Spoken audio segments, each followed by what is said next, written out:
नमस्कार, आप देख रहे हैं न्यूज 24। मैं हूं विपनेश माथुर। महाराष्ट्र और झारखंड विधानसभा चुनाव की घोषणा के साथ ही चुनाव आयोग ने उपचुनावों का भी ऐलान कर दिया है, लेकिन चुनाव आयोग ने यूपी की 10 में से 9 सीटों पर ही चुनाव का ऐलान किया।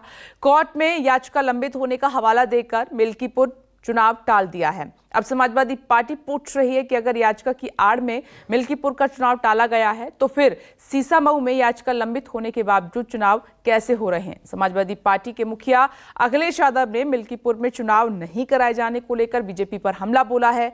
अखिलेश यादव का यहां यह कहना है कि जिसने जंग टाली है समझो उसने जंग हारी है। चुनाव आयोग ने महाराष्ट्र और झारखंड विधानसभा चुनाव के ऐलान के साथ ही 15 राज्यों के 48 विधानसभा सीटों और केरल के वायनाड और महाराष्ट्र की नांदेड़ लोकसभा सीट के उपचुनाव का भी ऐलान कर दिया। लेकिन यूपी की जिन विधानसभा सीटों पर उपचुनाव का ऐलान हुआ उनमें सबसे चर्चित अयोध्या के मिल्कीपुर का नाम ही नहीं आया। चुनाव आयोग से इस बाबत जवाब भी आया। कारण ये कि मिल्कीपुर को लेकर कोर्ट में याचिका लंबित है। Elections 13th November would be date of poll. Milkipur also is under election. जहां इलेक्शन पिटीशन नहीं है वहां सब में हो। यूपी में 10 विधानसभा सीटों पर उपचुनाव होने थे, जिनमें मिल्कीपुर सीट ही सबसे चर्चित, क्योंकि ये सीट उन्हीं अवधेश प्रसाद के सांसद बनने से खाली हुई है, जिन्होंने लोकसभा चुनाव में बीजेपी को अयोध्या में पटखनी दी थी। लेकिन जब चुनाव आयोग ने सिर्फ 9 सीटों पर उपचुनाव का ऐलान किया और मिल्कीपुर को छोड़ दिया, तो समाजवादी पार्टी को भी बीजेपी पर हमले का मौका मिल गया। अखिलेश यादव ने दावा किया कि बीजेपी ने हार के डर से अयोध्या की जंग टाल दी। सोशल मीडिया प्लेटफॉर्म एक्स पर अखिलेश यादव ने लिखा, जिसने जंग टाली है समझो उसने जंग हारी। चुनाव आयोग के मुताबिक मिल्कीपुर का उपचुनाव बीजेपी के पूर्व विधायक बाबा गोरखनाथ की याचिका के कारण रोकी गई। दरअसल 2022 के विधानसभा चुनाव में समाजवादी पार्टी के उम्मीदवार अवधेश प्रसाद के नामांकन नोटरी में त्रुटि को लेकर बाबा गोरखनाथ ने हाईकोर्ट में याचिका दाखिल की थी और पूर्व विधायक की ये याचिका अब भी विचाराधीन है। अभी पूर्व विधायक बाबा गोरखनाथ की याचिका हाईकोर्ट में विचाराधीन है। 2022 में मिल्कीपुर से समाजवादी पार्टी के उम्मीदवार अवधेश प्रसाद ने जीत हासिल की थी और हालिया लोकसभा चुनाव में अवधेश प्रसाद समाजवादी पार्टी से जीतकर सांसद भी बन गए। हालांकि चुनाव आयोग की घोषणा के बाद बाबा गोरखनाथ के वकील ने याचिका वापस लेने की बात कही, लेकिन थोड़ी ही देर बाद वो अपने बयान से पलट गए। मिल्कीपुर विधानसभा की घोषणा इस वजह से नहीं की गई क्योंकि वहाँ पे मेरे द्वारा एक याचिका फाइल की गई election petition Lucknow high court में। मेरे क्लाइंट गोरखनाथ जो वहाँ से विधायक भी रह चुके हैं और इलेक्शन पिटीशन हमने गोरखनाथ के द्वारा फाइल की थी और हम जल्दी ही इस पिटीशन को 1-2 दिन में जो भी समय लगेगा इसको विड्रॉ करेंगे। विड्रॉ करके उसके बाद माननीय इलेक्शन कमीशन को भी हम इन्फॉर्म कर देंगे, क्योंकि अब इस पिटीशन को प्रेस करने का भी कोई मतलब नहीं है, क्योंकि हमारी जो याचिका थी, जो हमारे प्रेयर्स थे, वो इनकी सदस्यता रद्द करने के लिए और बाबा गोरखनाथ को वहाँ से विधायक मनोनीत करने की याचिका थी। हालांकि अब वो ऑलरेडी वहाँ पे विधायक नहीं है, वो सांसद बन चुके हैं, उन्होंने इस्तीफा दे दिया है विधायक पद से। अब चूंकि ये मामला इलेक्शन कमीशन ने उठाया है कि यहाँ पे इलेक्शन पिटीशन चल रही है, इसकी वजह से हम चुनाव की घोषणा नहीं कर रहे हैं और हम अगर अदालत तैयार होगी इस बात के लिए, अगर अदालत आगे भी इस मामले को सुनेगी तो हमारा अभी भी स्टैंड यही है, अभी भी ये मैटर हाईकोर्ट में चलेगा।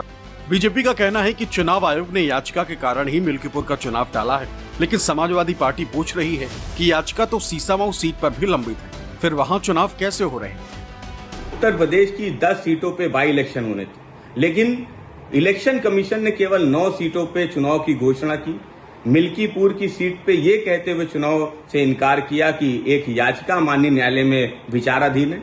समाजवादी पार्टी इलेक्शन कमीशन से पूछना चाहती क्या माननीय न्यायालय का कोई आदेश है कि चुनाव मिल्कीपुर विधानसभा में न कराया जाए। आरोप यह है कि जिससे इन्होंने पर्चा दाखिला के समय जो प्रपत्रों की जो नोटरी कराया, उस ऐसे व्यक्ति से नोटरी कराया जिसका लाइसेंस 5 साल पहले समाप्त हो चुका था।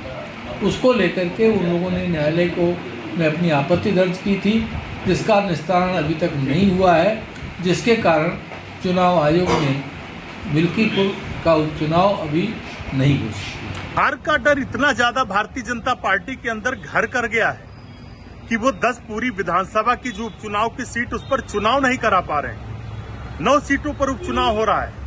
चाहे जितनी कोशिश करें भाजपा के लोग, जनता के मन में जो नाराजगी है, इस प्रदेश के युवाओं के मन में जो नाराजगी है, किसानों के, महिलाओं के, दलितों, पिछड़ों, जिनको सबको भारतीय जनता पार्टी ने धोखा देने का काम किया है। लोकसभा के चुनाव में भी बीजेपी यही दावा कर रही है कि वो यूपी में सभी 80 की 80 सीटें जीतेगी और इंडिया गठबंधन टाइम फिक्स हो जाएगा। लेकिन नतीजों ने पूरे देश को हैरान कर दिया। समाजवादी पार्टी लोकसभा चुनाव में बीजेपी से भी ज्यादा सीटें जीत गई। मिल्कीपुर से विधायक रहे समाजवादी पार्टी के उम्मीदवार अवधेश प्रसाद ने बीजेपी को अयोध्या में पटखनी देकर बीजेपी को कभी न भरने वाला जख्म दे दिया। समाजवादी पार्टी 100% कॉन्फिडेंस में है, कॉन्फिडेंस एनफ है।